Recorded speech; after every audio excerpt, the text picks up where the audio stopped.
ngày nắng nhung nằm phèm này đào khi bị là biệt thủ thọ này đào khi bình chế ở trên đây chiên chế so cool Bùa dương chua tao mùi vị vậy Bùa dương chua nhà nhà bình bò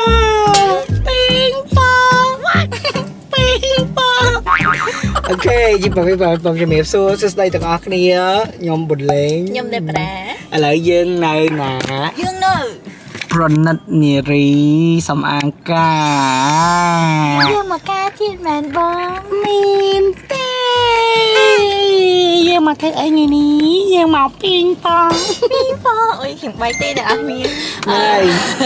Tại vậy á Chẳng ngày nắng dương mau pronat niri som angka Đập bấy bịa chốt khmai này đọc nè Cô nhóm ọt đài tại anh khmai cho mỗi cái tê Chẳng lực này cứ chỉ lực tập 4 Đại dương máu tại anh chốt khmai bịa chốt khmai cho mỗi cái nè ហើយយើងគិតថាបើសិនយើងពាក់ឈុតខ្មែរហើយយើងទៅថតរូបឬក៏ថតវីដេអូវាដូចធម្មតាពេកអញ្ចឹងយើងចង់ឲ្យវាកាន់តែ special អត់ធម្មតាហ្នឹងហើយអត់ថតទៅរូបទេយើងទៅថត 3D print ទៀតទៅយើងចាំខ្ញុំនាំអ្នកទាំងអស់គ្នាទៅកន្លែងថតរូប 3D ហ្នឹងតែឥឡូវមុននឹងយើងទៅថតរូប 3D យើងត្រូវហោះឈុតមួយសិនសម្រាប់ខ្ញុំស្រួលទេអ្នកទាំងអស់គ្នាជាប្រុសចង់ពាក់មិនក៏បានដែរឲ្យទៅប្រពន្ធខ្ញុំគាត់រើសឲ្យសុបាយចិត្តទៅអូខេ នឹងមុនពេលមកអូនថតសម័យមើលឃើញខ្លួនឯងស្លៀកពាក់ចឹង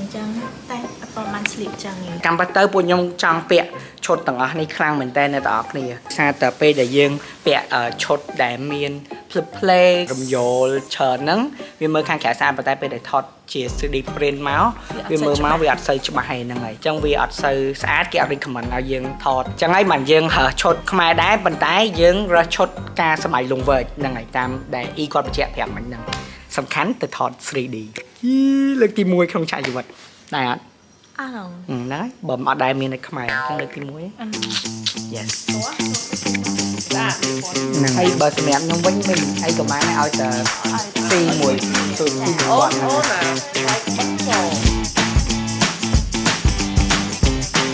ហើយនេះគឺយើងពាក់ឈុតខ្មែរនៅប្រទេសនេះសម្រាប់ការ big shout out to my friends Rainy thank you so much ស្អាតខ្លាំងមែនទេណាស់ដែរឃើញប្រពន្ធតែងខ្មែរអញ្ចឹងឯងឥឡូវលើកទី1ខាសរិទ្ធសំជានារីខ្មែរមែនបាទសំខាន់មុនហ្នឹងថាមកដូរតែកៅអៅទេតែឥឡូវគាត់ជួយថែមទាំង make up ធ្វើទាំងសក់ឲ្យថែមគ្រឿងអលង្ការចេញមកវ៉ាវ ពិតជាប្រណិតនារីមែនអូ កាសរីមកមើលកូនប្រុសម្ដងណាកូនកំម្ដងទៅមើលចំដែរមើល Let's go Let's go អូយលយណាស់នេះកំឡោះណាបើកឡានអាយអនពាក់បិណ្ឌទេនឹងកាប់សំខាន់ឈុតខ្មែរយើងស្អាតខ្ញុំថាគាត់តែងខ្ញុំនេះលង្វែកតែលង្វែកដូចកូនរបស់សិទ្ធិអញ្ចឹងណា ណែកាប់ស្រីលង្វែកកូនអ្នកមាន rich kid សម័យលង្វែកអូអត់សង្ហា Oh you like me too កាប់ស្រីមិនដែរពុកម៉ាក់ក្អាវលង្វែកគ្នាទៅអត់ដែរខ្លាញ់ពាក់ឈុតខ្មែរទៅ ថត pre wedding មែន post wedding ចូលហោះតែមិនអត់ចូលឃើញ អូខេឥឡូវយើងមកដល់ share wow ហើយអ្នកទាំងអស់គ្នាពេលដែលយើងបានទៅដល់កន្លែងគាត់គឺថាគាត់ទទួលស្វាគមន៍យើងយ៉ាងរាក់ទាក់តែម្ដងហើយបន្ទាប់មកទៀតគាត់ណែនាំយើងពីរបៀបថតមួយចំនួនហើយបន្ទាប់មកគាត់ក៏នាំយើងចូលទៅបន្ទប់ថតតែម្ដង ហើយនេះបន្ទប់ដែលយើងត្រូវចាំថត បាទ គឺកាមេរ៉ា360ដឺក្រេជុំវិញខ្លួនបង វ៉ាវ ងាយបង start 3, 2, 1. Shoot completed. That was quick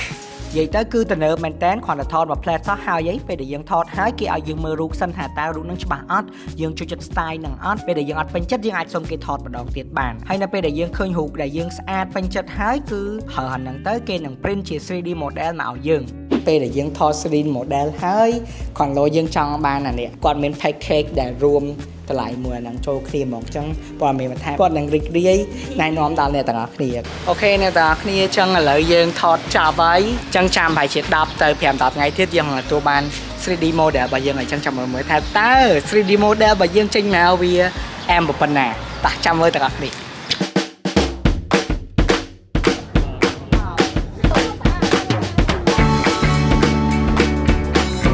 ជ្រុលជាតែងខ្មែរឡើងស្អាតប៉ុណ្្នឹងហើយកុំឲ្យខាតយើងទៅមុខវាំងថត10 20ប៉ុស្តិ៍ហើយចាំយកកៅអៅសងគេវិញ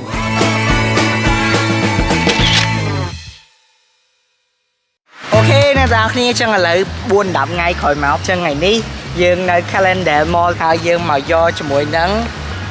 figure របស់យើងនៅ Xiaowao yes សួស្ដីបងសួស្ដីការរងចាំដ៏យូររបស់ខ្ញុំត្រូវបានមកដល់ហើយមែនទេអរគុណណែយើង unboxing ហ្នឹងហ្មងសួស្ដី thank you ណាប៉ាជា Xiaowao មែនទេដល់គ្នា wow គាត់ដល់មក wow ដាក់បងឲ្យអូននេះបាន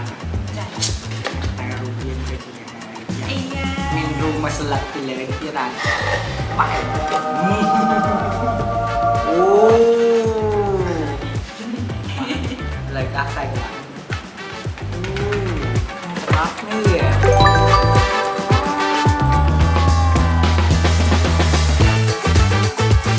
ចាំនិយាយថាដំបូងខ្ញុំគិតថាចែកបន្តិចគេផ្លេចសាក់សខ្ញុំទៅឥឡូវគឺគេអត់ផ្លេចសាក់សខ្ញុំទេបាទសាក់សនៅលើហ្នឹងដដែលហើយក៏មានថ្មិញយពើហើយថ្ងៃនោះដេប្រាគាត់ពេលអីនៅតិចគាត់អញ្ចឹងអានេះក៏ឃើញនៅណានេះទៅអែមតែម្ដងចិត្តដល់ចូលឆ្នាំខ្មែរបាទ